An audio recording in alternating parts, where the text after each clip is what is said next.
Hello everyone and welcome to another video. I had a few requests, so today we are going to do the basics of fractions. We're going to start off with what is a fraction. A fraction is part of a whole. Now if you look at the picture drawn here, you will see that there's 1, 2, 3, 4, 5, 6 identical sized blocks in this rectangle. So in other words, this shape here has been divided into 6 pieces, and I colored in 2 of those 6 possible parts. So this 2 represents my numerator and the 6 represents my denominator. Now if I go and erase one of these blocks, I will have 1 over 6. If I go and color in another block, I will have 3 over 6. And that will also be half of all the possible blocks that I colored in there. Very important for you to remember is that these blocks are all equal sized. If they're not equal sized, it does not represent a fraction. Different types of fractions. Now we get proper fractions, improper fractions, and mixed numbers. Now a proper fraction is where your numerator is smaller than your denominator. An improper fraction is where your numerator is bigger than your denominator. And then a mixed number is where you have a whole number as well as a proper fraction. Now, later in this video, I will explain to you how to convert between proper fractions and mixed numbers. Next, we're going to talk about simplifying fractions. Now, when you simplify a fraction, you want to use smaller numbers to represent a fraction. So you need to ask yourself, what can divide into the numerator and into the denominator? Okay, so now the reason we are able to divide a fraction, just to do our own calculation, anything divided by 1 or multiplied by 1 stays the same. And you can represent 1 as a fraction by writing it as 2 over 2, 3 over 3, 4 over 4, because this actually means 2 divided by 2, and that is equal to 1. So you are allowed to multiply or divide with 1 to simplify a fraction. Okay, and we simplify, we divide because we want to make the numbers we use smaller. So what can divide into 4 and into 10? 2 can, so we're going to divide with 1. So 4 divided by 2 is 2, 10 divided by 2 is 5. And why can we do it? Because that is the same as saying 4 over 10 divided by 1, which doesn't change your value. Same with this one here. What can divide into 15 and into 18? 2 can't, no.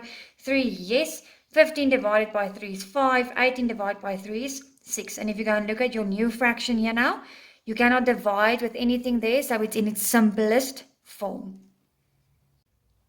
Equivalent fractions. Now an equivalent fraction is of fractions that looks different, but they have the same value. Now if you look at these 4 fractions here on the screen, you will see, if you just look at this pink colored in part, those parts that are colored in, they all look exactly the same. If you go and cut them out, they will fit on top of each other perfectly. That is an equivalent fractions. They look different, but they have the same value. Now, if you go and look at the fractions that represents each of these pictures at the bottom, this one is 1 out of the possible 2 is colored in a half. This one is 1, 2 out of a possible 4 colored in. Now, if you think about it, 1 is half of 2. 2 is half of 4. 4 is half of 8. 3 is half of 6, and we can go on. 5 is half of 10, 6 is half of 12. So all those fractions represents a half. Now you can actually convert between equivalent fractions. If you go from 1 to 2, you multiply it with 2. And I usually tell my kids in class, what you do at the top, you do at the bottom. So in other words, to go from, how did I change between a half to 2 quarters? You multiply with 1. Okay, 1 times 2 is 2, 2 times 2 is 4. Same here, you can go from 2 to 4 and 4 to 8 by multiplying by 2. You can go from 1 to 4 and 2 to 8 by multiplying by 4. Doesn't matter, as long as you multiply with 1, so in other words, the number at the top and the bottom is exactly the same. That's changing between equivalent fractions. And to give you another example, I ask you, give me an equivalent fraction of 3 over 5. Simply, you can multiply with anything. You can multiply with any fraction representing 1. So let's say I want to multiply with 4 over 4. 3 times 4 is 12. 5 times 4 is 20. And that's it. Multiply with any fraction representing 1.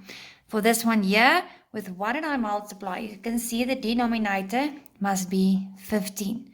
So 3 times what will give me 15? 3 times 5. So I'm going to multiply with 5 over 5. 2 times 5 is 10. So 2/3 and 10 over 15 represents equivalent fractions. Comparing fractions. Now, when we compare fractions, I like to use the method called like the butterfly method. So it's as simple as that. You multiply across. 5 times 3 gives you 15. 7 times 2 gives you 14. You can see the butterfly wings. 15 is bigger than 14, so that fraction, that side is bigger. And remember, normal comparing the crocodile, it's the bigger number. This one here, if you have a mixed number, you first check out your whole numbers. If they are the same, you can still do the butterfly. 5 times 3 is 15, 4 times 4 is 16.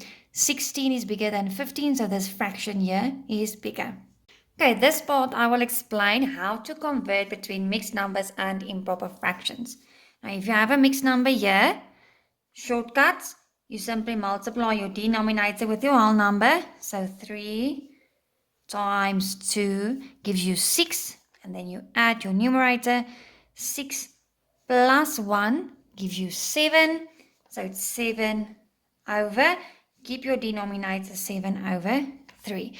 And to explain where this comes from and why it works, if you think about it, if you want to write your whole number as a fraction, okay, you write it as 3 over 3, 4 over 4, 5 over 5, doesn't matter. But because we are working with thirds, we are going to write our whole number as 3 over 3. And we've got 2. So here's 1. And here's another one. So that still represents a 2. Then we have that third there, which we add together. And remember, we can add fractions if our denominators are the same. Then we just add our numerators. 3 plus 3 is 6, plus 1 is 7 over 3. And you can even look at the picture here. If you have 1, 2 full blocks here colored in, you've got 3 out of possible 3 colored in, same here. And then this one here is 1. So we've got 1, 2, 3, 4, 5, 6, 7 out of 3. Changing from an improper to a mixed number, I like to call it you shoot up. So how many times does 4 divide into 15? So basically 15 divided by 4. If you count in 4s, 4, 8, 12 is the closest we can get. That's 3 times. And what is left from 12 to 15? 13, 14, 15 gives you 3, and my denominator was quarters. So 3 and 3 quarters. If you go look at this image, if you have 15 over 4, 15 quarters, that means you added a quarter 15 times. And for you to go and find whole numbers with quarters, if you've got 1, 2, 3, 4 quarters, that makes 1 whole. Another 1, 2, 3, 4 quarters.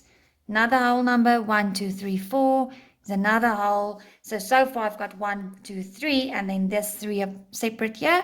1, 2, 3 gives you the 3 quarters. And a few examples here on the side. 3 times 1 is 3 plus 1, 4 over 3. This one, shoot up. So how many times does 2 divide into 7? 2, 4, 6. So that's 3 times. What's left from 6 to 7? 1 over 2. 5 times 2 is 10. Plus 4 is 14 over 5. Shoot up again. 7 goes into 23. 7, 14, 21. That's 3 times. And what's left from 21 to 23? 2 over 7. Thank you for watching. This video will be followed up by a video about how to add and subtract common fractions. So I hope you enjoy.